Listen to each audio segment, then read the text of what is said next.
Thanks for having me so much. This is a commonplace for me. I do these about 7 times a week, it feels. Now it might be 5 times, but I love it. I was kind of just browsing through the different faces and the different names, seeing if I knew anybody, but a good looking group of people. Listen, I'm going to get right to the chase. I talk about money.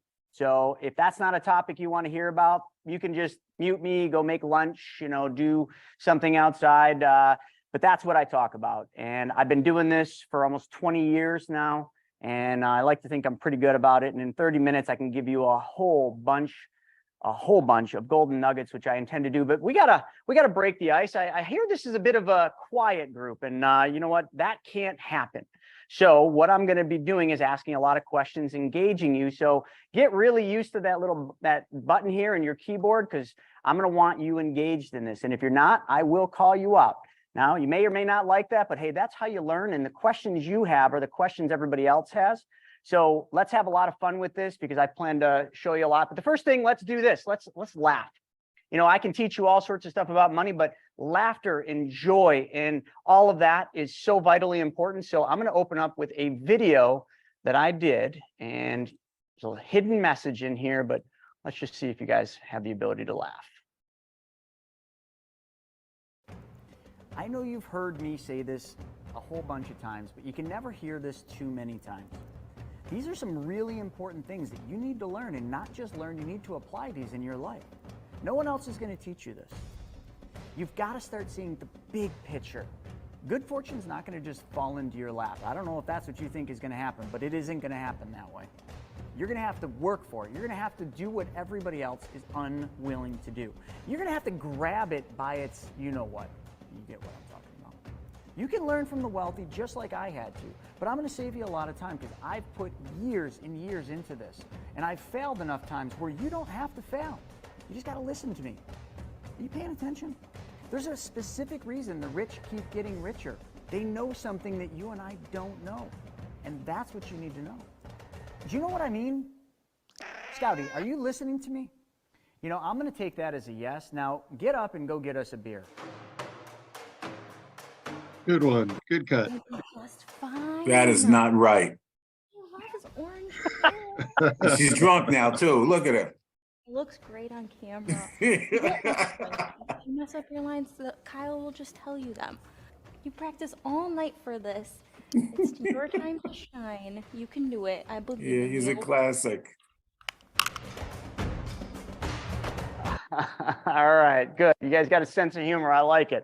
So that's very important. We get off on a quick start here. So that's my cat, Scouty. We found him in one of the flips we had about 5 years ago, and we gave him a good home. But it's not about the cat. It's about the messaging in there. The thing that I've realized, and I've been all over the place, been self-employed since 16. I've failed too many times to count, almost went bankrupt in 2008. I was a pretty high-level financial advisor back in those days. I started in Wall Street in 2003, and I continued on in Wall Street till 2018. I had 2 primary roles: first as a financial advisor, second as an IAR for an RIA. Not that that means anything, but it means that I was managing large portfolios for institutions. We were doing work with hedge funds, and I got to see a whole bunch of things. And a lot of people are like, oh, that must have been cool. No, it was horrible. It was horrible. And I retired from Wall Street in 2018, sold my practice, not so much because the things I saw that kind of catapulted me to an end decision very easily, but we had a secondary thing going on. So I did a long bout as a professional snowboarder. And in those early years, when I was talking about being self-employed, I owned a clothing line. And then that turned into a chain of snowboard shops called Fat Man Board Shops here in the Buffalo, New York area. They're still in existence today. I sold them in 2011. But when I was an advisor, that happened in 2003, because the dot-com crash, for any of you that are old enough to remember that one hit my business hard. It was the very first recession that I'd ever seen. I had no concept of it. I was living in a dream. I was a pro snowboarder. I traveled around the world on somebody else's nickel, and I got to do what I loved, my dream. And that was just snowboard. But when everything hit with the recession, I realized what a recession was. It wasn't just this time where the stock market goes down. It was a time when your business also goes down. And I had to find a job. It was the first time from 16 until that point in my life, early 20s, I was about 22, 23, that I actually had to go back to the workforce. I thought I was just going to get a temporary job at Little Caesars, but Little Caesars wasn't hiring because, hey, little do most know, pizza delivery guys aren't quite in demand during recessionary periods, just like everything else. So I put my resume out now, and you guys can look at me. So I've got a hoodie on, I've got a hat on, I have long hair. That's by design because I wore a suit for 16 years. But before I wore suits for 16 years, I looked like this, beanie. I'd never put a suit on in my life. My education career was 2 years of community college and owning businesses since 16. So you can imagine what my resume looked like. It was one page. Chris Naugle. I'm a great snowboarder. I own skateboard, snowboard shops. Education is like, this big, and please hire me. Well, the only companies that reached back out to me from that resume being sent out were Wall Street firms. I thought it was a bit strange. I had no idea what Wall Street wanted to do with a punk snowboard kid like me, but what they wanted was an entrepreneur that they could mold, shape, and one that thought for themselves, one that knew how to create. Well, I had all those attributes, and that was the first time in Wall Street. And I'll never forget sitting there in the first job in a suit that I didn't even really know how to tie a tie. So grandma got me some zip up ties. Nobody knew the difference, or maybe they did. In the bullpen, taking calls, sending all the leads over to the people in the outside offices. And you've all seen the movies from Wall Street with Michael Douglas to The Wolf of Wall Street. It's all the same. Okay, they're all the same. And I remember sitting there thinking about this, thinking, how do I have one of those big offices in the corner? Because those guys made high six figures, and I wanted that. I'd never made, I think in my life, more than 50 grand up to this point. And I looked at how they operated. They'd get there 8:39 in the morning. They'd leave for 2 hours for lunch. And then they were punched out by 4:30 at the latest 5 o'clock, and they were pissed if they had to leave at 5 o'clock. So what I determined, and what was a very easy transition for me to do, is to say, you know what? If I want one of those offices, all I got to do is everything they're unwilling to do. And that's what I did. Showed up at 7. During lunch, when they left, I pounded the phones. I was number one on the leaderboards for the new org. And then by the time they left, what I was doing is during lunch, I was booking appointments with people to go see them at their kitchen table. If you've ever seen the movie Pursuit of Happiness, if you understand that story outside of like what Will Smith portrayed in the struggles, that's what I did, what everybody else was unwilling to do. And I became, at that firm, one of the top 3 advisors there, which is how I got catapulted into, I'm not going to call it the investment banking world, but that RIA world. They wanted me. You see, I was already on to another thing, because what I had seen during the 2008 Great Recession, I had seen chaos. I had seen everything that I was taught as an advisor, everything I did, all the advice I was given from the higher ups failed. The efficient frontier, 60-40 portfolio, the ultimate, failed. Bonds, they're always a safe haven, failed. All of it, right down the tank. And you know what else went down the tank? I did. I went from making high 6 figures to down, barely able to keep a mortgage over my head, and I almost lost it all. But one cool thing that happened is I had watched intently the wealthiest people and the wealthiest clients I had. Now, these wealthiest clients had very little money with me. They were in real estate. They were all real estate investors. And I watched these guys and gals get richer and richer when everybody else was getting poorer and poorer. So being a logical thinker, I just said, you know what, if they're in real estate and they're doing well during this when everybody else is losing it, well, I got to get into real estate. That's exactly what I did. I had bought a strip mall for my retail store, started developing it right before the 2008 fallout, borrowed 380 grand from a hard money lender at 15%. When the whole thing crashed down, I swear it was like a Mack truck hitting me at full steam ahead. And I picked myself up, but I didn't do it alone. You see, I had my wife here. I'll actually show you a photo, because I got this great picture that I always like to show of her. Whoop, get to it. So I'll show you, this is my wife now, but back then she was my girlfriend. She had just moved into my house, and I'll never forget the day.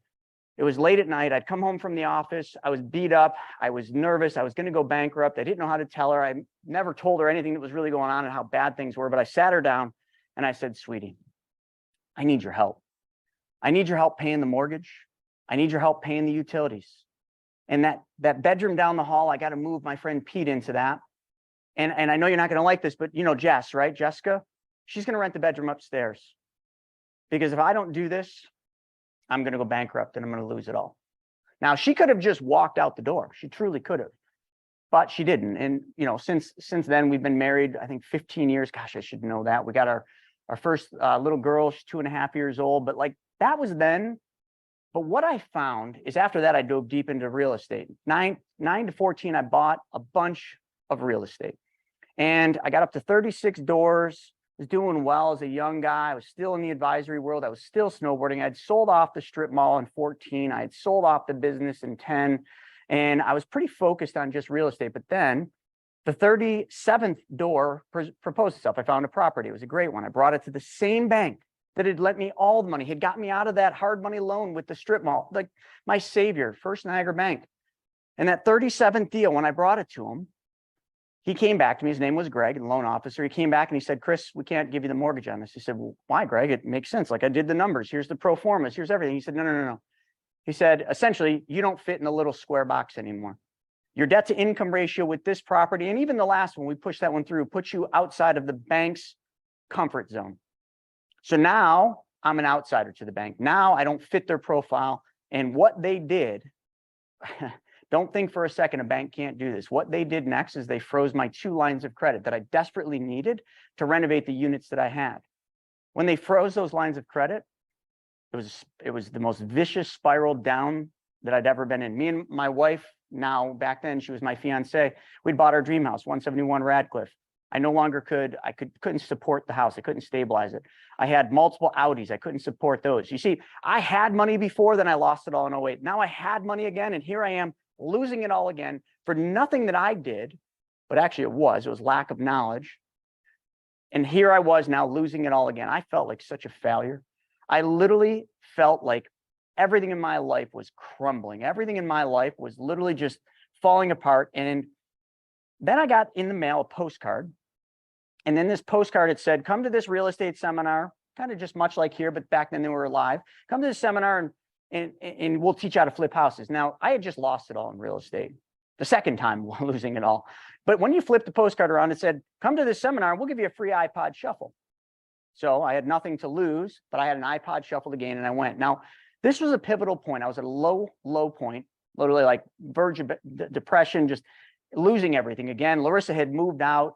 We were selling 171 Radcliffe. So you can just imagine the chaos that was going on in my life again, here we are.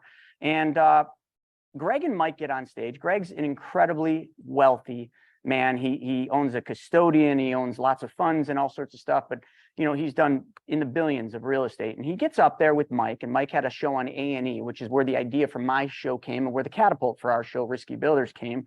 And I heard these two guys talk about money. Now, I'm the Wall Street guy, right? Even though I'm down on my luck, I'm the Wall Street guy. So I'd perk up. I'm in the last seat, just waiting for the iPod shuffle. Like, hey, guys, all right, thanks for coming. Come get your iPod shuffle. I'm in the last seat. These two guys start talking about money. Every single thing they said, every word that came out of their mouth was foreign to me. Everything was the opposite of what I'd been taught. We're telling people to buy stocks, mutual funds, annuities, and all these things, you know, that were in the basket of the financial advisor's capacity. And these guys are talking about things I'd never heard about. Be your own bank. Create your own banking system, practice banking, all this stuff. I mean, it just went on. And at the end, Greg says this. He said, the ultimate in real estate is being the bank. Now, let me ask all of you, real quick, a question. How many of you have ever heard that? How many of you have ever heard be your own bank? Put yes in the chat. Let's wake you guys up a little bit here. Okay, good. So be your own bank comes in a lot of shapes and sizes. You can be your own bank with everything. It's literally banking principles. That's all it is. It's just applying banking to your life. Now, some people, want to think that BYOB or the infinite banking concept is a product. It is not. It is a concept. It is a process of how your money moves. So let me just catapult in because I don't want to go too much time with this stuff. Here's what I ended up finding, okay? I started getting around these crews. I started going to masterminds. I couldn't afford them, but I went anyway. And I got around multimillionaires and billionaires. I guess I got lucky just picking the right ones. And when I started talking to these folks, they were very easy to approach. They all were doing the same things with their money. Every one of them was using, these banking systems. Every one of them was investing in one way or passive or active into real estate. Most of them were passive. They were lenders. They were being the bank, as Greg had mentioned. None of them did anything that I did in the Wall Street world. And I started seeing this pattern and I started questioning everything. Everything in my life was on the chopping board because Everything I believed to be true was unwinding, and now I was seeing that none of it was true. So my wife and I flipped a lot of houses. 273 houses we have flipped to date. Okay. We don't really do too many anymore because I just lend money now. But when I was flipping all those houses in that chaotic moment from 2014 up to 18, when we got our show, we were doing about 20 houses a month. It was chaos, pure chaos, but it also required a lot of money, which required me to learn a lot about how money works. Where do I get money? I started with banks. Banks failed me, as they'll fail every single one of you. You all know this. Banks are great in good times like we've been in for the last 14 years, longest bull run in history. Okay, great time. The second things turn, banks want nothing to do with you. The second you don't fit their little square box, they want nothing to do with you. And watch, that's going to unfold very quickly for so many Americans right now, and probably around the world. Then I went to hard money lenders and I started borrowing from institutions, but they kind of acted different than banks. They didn't need all the requirements, but then they just charged a ridiculous rate. And I started doing a lot of that. And then I found this thing called private lenders. Just groups of people, average people, people that actually looked like me, people that I could talk to normally, people that didn't hold me to a set of rules and regulations, people that I could actually negotiate with. Hey, you're looking for 12, you okay with 10? Hey, I need the money for 12 months, but can I do 16 just in case it goes long? Negotiating. I was never able to negotiate with the bank, never able to really negotiate with the hard money lenders. So now I started working with private lenders. But the whole idea is that entire phase of my life, I witnessed something. I witnessed borrowing a lot of money, tens of millions of dollars that I borrowed during that course of time. And I watched all these lenders get really, really wealthy. I was paying them lots of interest. Some of them were getting it on the back end. Some of them wanted percentages of the back end. And I'd put all the work in. Me and my wife were slaving over these flips, dealing with home inspectors and dealing with building inspectors and contractors. God forbid that. We were dealing with all of them, and they were making all the money. And I started to realize what Greg meant. The ultimate in real estate is being the bank. Greg was one of my lenders, and so was Mike. They were making all the money. Now, I had a period where I went out to Utah, which is where Mike lived, and we're in a cheesecake factory, and we're talking about a deal. He was going to lend on me. It was a relatively bigger deal. And I just said to him, I said, so Mike, like, where does all this money come from? And he looks at me and he says, well, I mostly lend from my own banking system, my own bank. And I was like, holy crap, Mike. I'm thinking you got this much money, dude. Not you own a bank? Why are we in Cheesecake Factory? Let's go to the bank. Like, how many of you have ever been to a bank, right? You've been to a bank, and I know we don't really go as much anymore, but if you're sitting there and you're making deposits to the bank always gives you something for free. And I will tell you, up until the last year, this has always been true across the country. There's always a mug, right? Like a coffee mug. And I'm short, I'm 5'4", so it's always way up here. Some of you are taller, so this is more an eyesight. That mug always has one thing in it. Who in the chat can tell me exactly what banks give you at that? That's right, Liz, dumb suckers. Never really understood why, but they're literally just laughing at us because they've taught us one thing. They've taught us the money that we work hard for, that we make, they've literally convinced us to give up control of that money. And the bank does what? The bank takes our money and makes it go to work for them, and they make a spread. They make a spread. They pay us 1, they charge 5. Well, today it's a little different, right? They pay us pretty much nothing, even though the Fed's raised interest rates all year long at record rates. We're still getting how much are you guys getting in your savings accounts? Be honest with yourself. Come on, how much are you getting? Anyone getting 3% right now? Somebody's got to be getting 3, 2, 1, less than 1.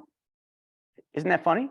How our savings, our money markets, and our checking accounts pay us nothing, yet the Fed's raised rates, prime has gone up, mortgages cost more, home equity lines of credit cost a lot more, lines of credit cost more, credit cards are going up, car loans are going up, but we're not getting paid anymore and nobody asks any questions? Well, I know exactly why, but I'm not going to get into that. The whole idea I want you to understand is banking. The art of banking is about a spread. And they've convinced us to give us all their money. And what I've learned is to change just one thing. And this is what Mike told me. He said, I asked, it's not his bank, wasn't his bank. He leans into me and he says, no, I don't own a bank. I practice banking. I have a banking system that I set up. And I said, oh, what is that? And then he goes and tells me, well, I have a specially designed whole life policy. I sat back in my chair and I'm like, really, Mike? Dude, look at me. I'm the advisor. 14 years as an advisor, Mike. That doesn't work that way, man. Whole life's a terrible place to put your money. Man, you should be putting money in term and invest the difference. And I'll invest that difference for you, man. That's what I do. Come on, let's do this. Let's buy some term, invest the difference. And he leans into me. Now, he's a very wealthy man. And he leans into me and he says, if it doesn't work this way, And how have I been doing this all these years for your deals? I sat back and I said, oh my God, there's a lot that I don't know. And what I didn't know is what the banks, what Samsung and Apple and the wealthiest families in history, from Rockefeller to Rothschilds to JP Morgan to all of the greats, the Walt Disneys, the Ray Krocs, the pampered chef Doris Christophers, the Walt Disneys, or I'm sorry, the Warren Buffetts, right up to the sitting presidents, all use this thing. And then here I am, the advisor, and I know nothing about what they're doing. They were literally taking whole lives and building them backwards so that they work like a banking system. Now, I'm not going to get too deep into that. That's something that I teach nationwide. I teach the infinite banking concept. I teach how to use specially designed and engineered whole lives as a banking function by just changing where your savings goes. And it allows you to make a spread. It gives you immediate access to your money, immediate in the first 30 days. You put money into the dumb whole life, the one that Dave Ramsey says, oh, that's the worst place you can put your money. The one that everybody will tell you, you can't put money in and take money right out. Well, I assure you, you can. And I assure you, when you take that money out for your real estate deal or your lending, which we're going to get into a second, this fintech company I created, if I put money in this specially designed whole life, and one of you need money, any of you guys need some money on here? Anyone need 50, 100 grand? I got some liquidity. Anyone need money? Just put an I in there. Charge about 12%, if that's cool. Anyone? No one needs money? You guys are all lending, right? That's cool if you are. We got a couple of people that need money. All right, so perfect.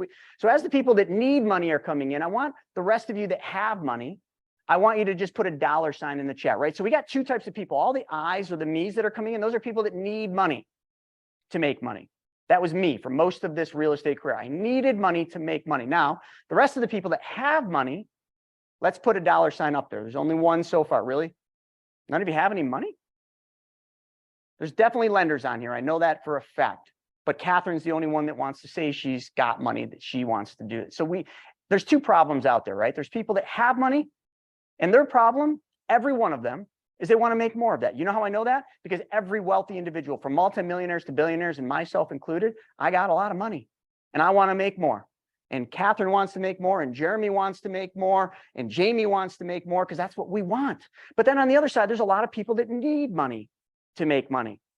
So you see, we got two common problems: people that need money and people that have money. Each one of those people can solve a problem.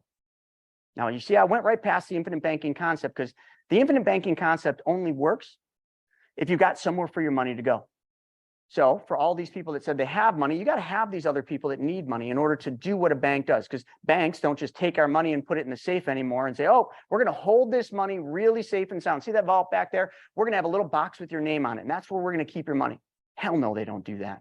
Banks make that money go to work by lending. They pay us 1 or less, and they charge 5 or 6 or whatever they're charging nowadays, and they make a spread. When I put money into that specially designed whole life to lend to one of these folks out here that needs money, and I'll tell you how I lend, what I do is I take a loan from my specially designed whole life and I lend it to them. Now, let's just use math, right? If I have 100 grand in my whole life, let's just say I deposit 100 grand, and somebody says I need 90 grand. We'll just use the math. I can take a loan from my policy and give that 90 grand to, I don't know, let's just use Charlie right now. I'm going to give that 90 grand to Charlie. He needs that for rehab on one of his properties. So I started with 100 and I got 90 that I just lent out. I took 90 out. How much money's left in my policy? Can anyone tell me? Started with a $100,000 deposit. I took 90,000 out as a loan and I gave it to Charlie, and Charlie's going to pay me 12%. How much is left? David's smart. So you guys have seen this before. There we go. See, the 90 grand that I took out wasn't my money. It was the insurance company advancing me my death benefit. They charged me interest on that, and right now it's about 4%. But the insurance companies on average pay me between 5 and 6 with dividends. So you see, I'm making a spread. But because my money never left, like everybody said, so Liz said 10. Liz, it's 100 because my money never left. My money served as collateral to the insurance company, and the insurance company promises two things. We'll pay you a guaranteed interest rate on a whole life. This is just a whole life. Okay, nothing else we monkey with. Pay a guaranteed interest rate on that whole life plus a dividend. But when we take the loan out, we're going to pay interest on that. Okay, so we got a guaranteed interest rate and we got a loan rate, but the insurance company makes a second promise. And we all know this: when we die, which we will all die, we graduate is what I like to call it, they'll pay a death benefit. But in the contract of a whole life, the death benefit, nowhere in there does it say we can't use the death benefit while we live, which is what I'm talking about. The insurance company will gladly advance us our death benefit. It's on the books. They just subtract the loan from our death benefit. All good. They take our cash value, that 100 grand, and they use 90,000 of it to collateralize that $90,000 loan. So now what I've figured out is what all these wealthy families have figured out. I figured out how to make a spread. And if you just did the math, 6 minus 4, gross spreads 2 to keep things simple here. Every policy is going to be a little different. And then Charlie was going to pay me 12. So I take that 12% interest Charlie's paying me, and I take that payment. And now that I got my own bank, and I know that I'm making money and interest on that bank tax-free, why the heck would I ever take the interest that I got paid by Charlie and put it back in somebody else's bank? I wouldn't. I take the interest Charlie pays me and I put it back in my bank. My bank, when I put it back in there, is in the form of a loan repayment because I'm paying the loan back that I took out. I just want to show this really quick. Okay, I want to give you a visual. I'm a visual guy, and just folks, keep me on track with time because I'm just getting into this here. So here we go. We got the visual, and I'm just going to show you. So this is exactly what we just talked about. What we did is we initially put the money in the specially designed whole life. This is a real example of 23 grand, but we can make it any number. Make this 90. I take the loan. This is just a bank account that it runs through. And then I loan that money out to somebody. We'll talk about Private Money Club in a second at 12%. That's Charlie. Charlie pays me interest. I take that interest payment. Instead of putting it in somebody else's bank, I just put it back in mine. You see, this is a circle. Literally, if I were to grab a pen and I was to draw, all I did is I just did, that's a terrible, wow. All right, let's try that again here. That is the worst circle anyone could ever draw. Money starts here, goes over here. You know what this is? Opportunity. And then from the opportunity, I get an outcome. And that outcome is interest, dividends, gains, whatever you want to call it. I take the outcome, I just complete the circle. I'm in full control of this circle. Every penny of my money is in my control the entire time, just like a bank. And in the middle of that, I make a spread. Simple math. But the cool part is about this spread is every single year it gets to be more. It gets to be more and more and more. And I'll just demonstrate that here really quick. Okay, I'll go to the next slide. Here's what, this is just a simple policy design for one we built for a real estate investor, small one.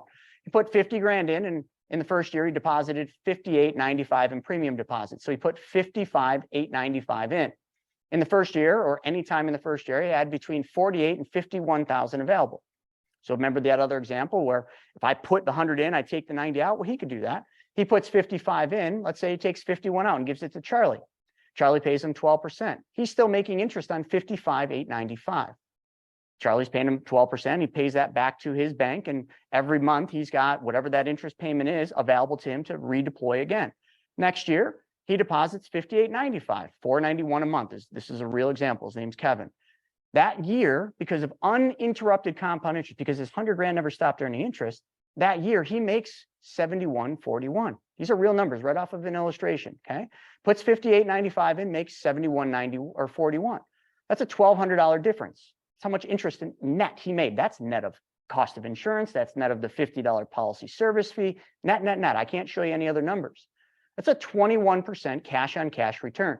So if we look at the 58 we deposit and it made 71, if we just take 1246, which is the difference, divide that into the 58.95, that year's cash on cash return does work out to be 21. And here's the rest of the returns every year. I'm not making numbers up. I'm pretty darn good at math. Because a lot of people want to say, whoa, whoa, whoa, wait a second. You put 55,895 and you put 58.95. You're adding it all up because that's all you've been taught how to do is cumulative return.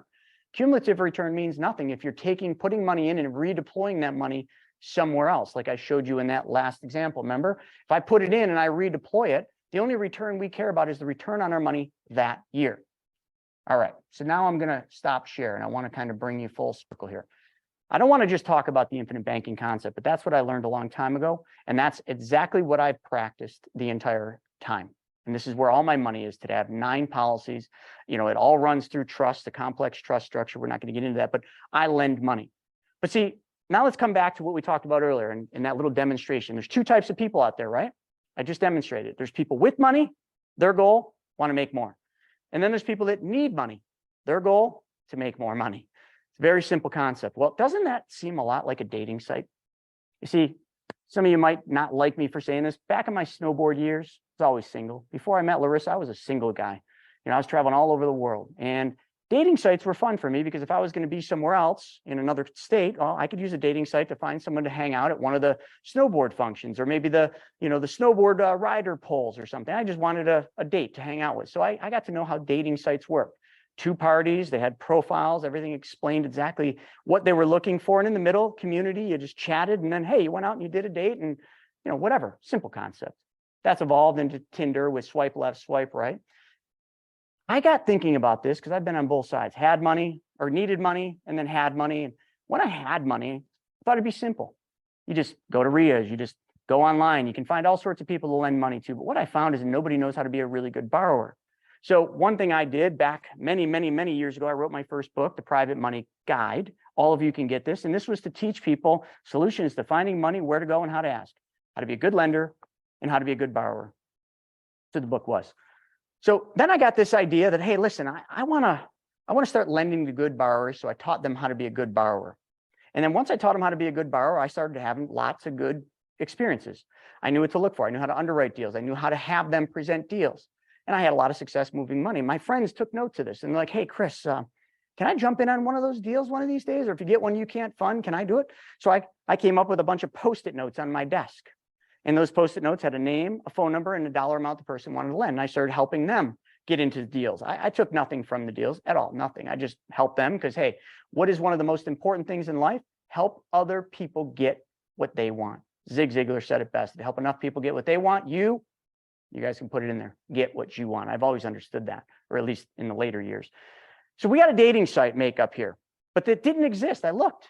I went online, I tried finding places that gave me this, and all I found was institutional lenders. Like I thought places like Connected Investors, it was great, but then all of a sudden when I'd think I found private lenders, they were institutions. It was just getting a referral, getting put out to another institution, another hard money lender. I wanted people. I wanted people like me that I could talk to, build relationships, borrow money, people just like all of you, okay? So I created that. I sat down one day and I mapped it out. And in the beginning, it just was, we used Slack and we started doing it. And I got up to about 100 people using Slack. And then I'm like, this can't work. So we created a website, the first website, a little less than 2.5 years ago. We'll call that beta 1. We all started doing it. It was a mess, super clunky, didn't really work well, but we got deals done. I never really tracked how much money was going into there because all it was is a membership site. I just charged $1,000 a year and I just made this happen. We had chats, we had profiles. It was cool, but it was clunky. 2 years, beta 1, beta 2, about $1 million later, in October, I launched what we call PMC, or Private Money Club, to the entire United States. I launched this dating site for money. And then we created an app, which right now is getting approved by Apple and will be out in the next. That's the PMC. You can go to any app store and see it on Google or Android, or I'm sorry, Android or Apple. And I just, with the app, I said, you know what, Tinder, everybody understands swipe left, swipe right. So I just said, hey, you know what, if everybody understands Tinder, why don't we just create something that looks just like that? Now I'll pull up Private Money Club here on the desktop version, but the app is simple. It's kind of just like this. There's lenders and there's borrowers, private lenders, no institutions. Okay, we forbid that. And a little swipe feature on the app, you swipe right, you're going through all the deals. So on that, you would basically be looking like right here. You just be looking at all these deals and you're swiping right through them. So imagine on your phone, you're just, you know, and then you find one you like. Let's say I come down here and this is the deal I'm looking at right now. We find this deal. We look at the profile and we kind of, I don't know why he did the photos like that, but he sent them to me, Bo. We kind of review it all. We look at the financials. We look at the property. He's got a video here, an inspection report. You like it. So you swipe right on the phone. You could be driving down the road. I don't advise that. And don't take that to, you know, be what you should be doing. But driving down the road, you're swiping left. You see this deal, you swipe right. It basically then prompts you into a thing where you just want to communicate. And it will look the same on the app. Come in here and it would be here. Actually, let me show you a different deal because I'm already communicating with Bo here. Well, let's just pick the newest deal. I don't know which, this one just went up today. Now let's just say I'm interested in this. I go here, I'm interested in more info. I want to see the loan proposal, which is a template that we provide for borrowers, or is this still available?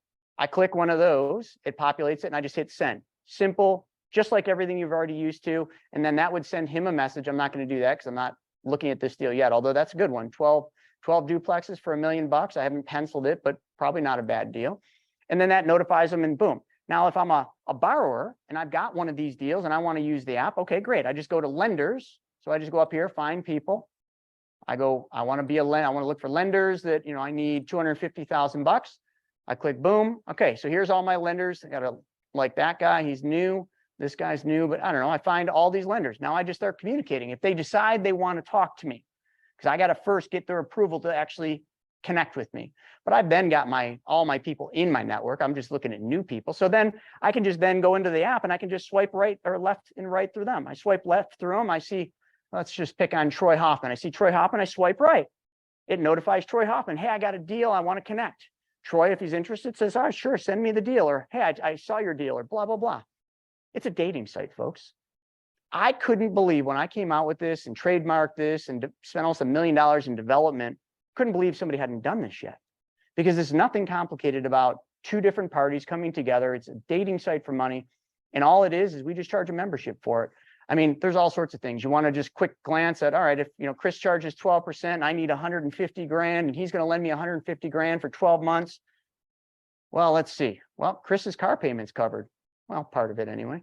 $1,500 a month. I can, if he's only going to pay me 11, then I can just recalculate it. So we built in calculators, nothing complicated, but the algorithm behind the calculator puts deals that are appropriate for what you're putting in front of you. Okay, so the algorithm will then drive that. So you can go on and do all sorts of stuff. We've got software built in, so you can actually underwrite. We worked with the developer of another software, and we created an underwriting software so that people that are going to get in this don't have to be good at this deal. They could be somebody that's never lent money, never ever been in real estate, and they can then, number one, learn. We've got a whole learn section, which is there's a whole learn suite, which is attorneys, articles, videos.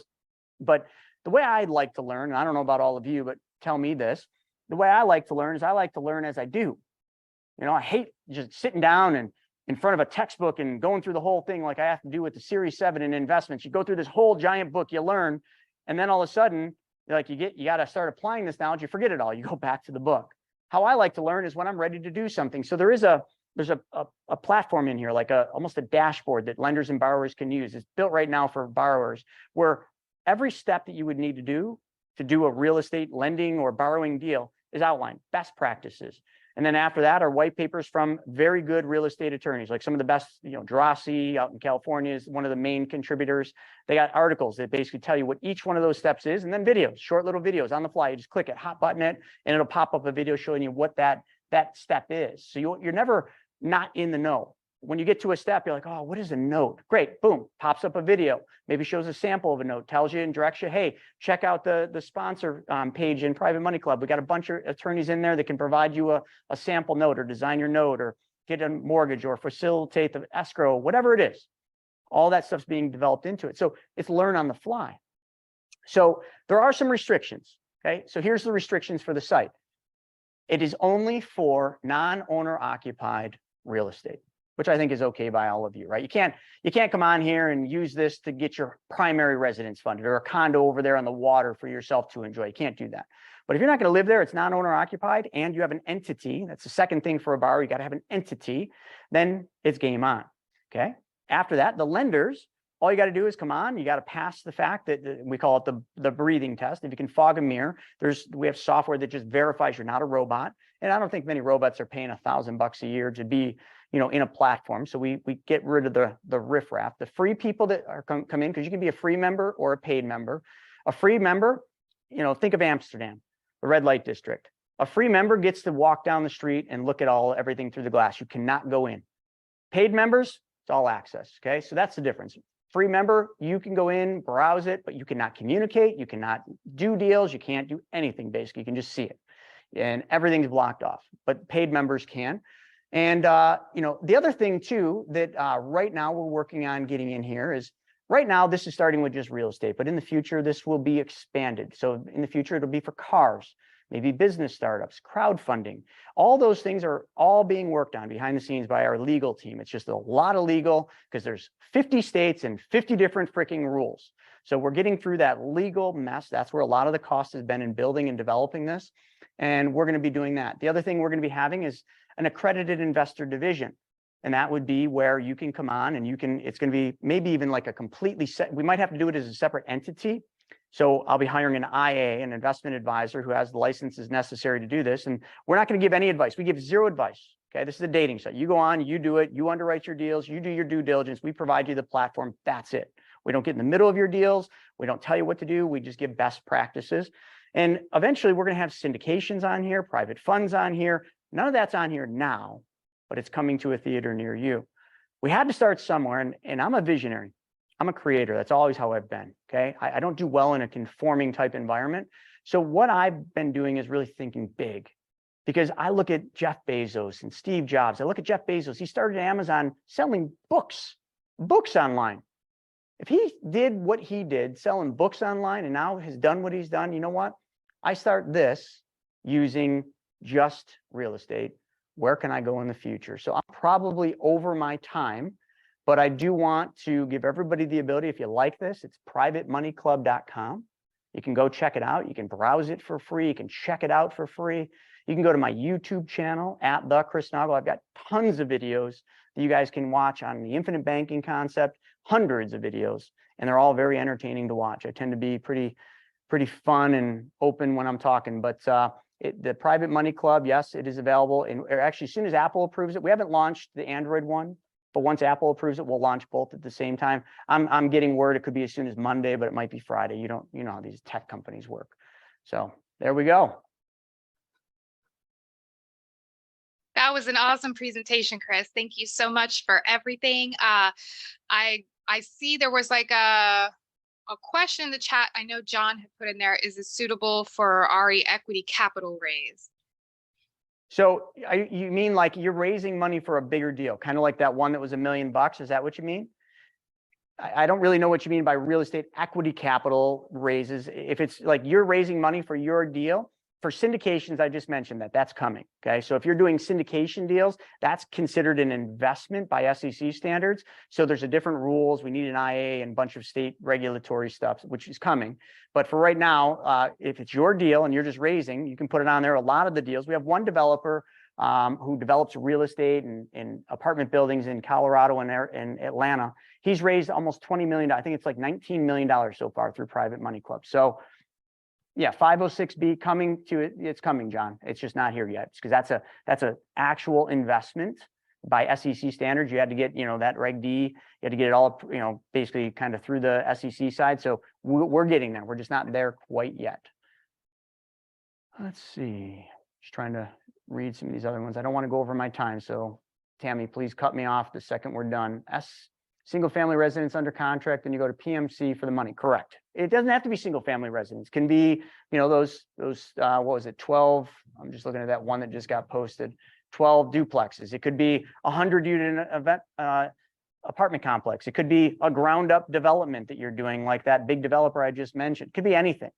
As long as it's not from a regulatory standpoint, a syndication or a fund that is overseen by the SEC, it's game on. But that's coming again. It's just, boy, if you understood the legal, it'd all drive you guys nuts. How fast does money come together? Depends on your deal. I mean, that's a loaded question, David. I've seen deals come together in a day. Okay. And I've seen deals not come together. I don't know all the deals. All I see is the deals come on. And then I see the deals that got funded, and there's a lot getting funded.